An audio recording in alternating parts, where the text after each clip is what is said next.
So the Railway Safety Act, Secretary, there's some news on that right now. Why don't you tell us about it?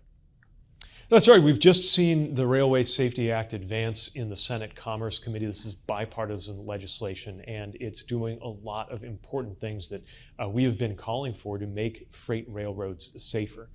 Both before and since the terrible crash that happened in East Palestine, Ohio, with Norfolk Southern's train there, we have been working as an administration using the tools that we have to hold railroad companies accountable and to make railroading safer than it has been in the past. But this legislation would give us more tools and help us create greater accountability and create more solutions that are going to be important for local authorities and jurisdictions too. So I'm pleased to see this moving on a bipartisan basis. I hope it gets to the president's desk quickly, because as soon as he can sign it, we can get to work as a department making those provisions happen, and I think it'll make a big difference.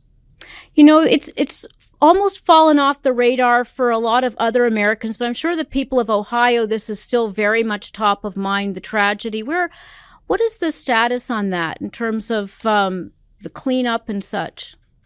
Yeah, I'm still in contact with the folks I met on the ground in East Palestine. Their focus largely is to get on with their lives. The community is preparing for summer. They're getting their parks and their swimming pool back up and running. They don't want to be defined by this, but they also don't want it to be forgotten.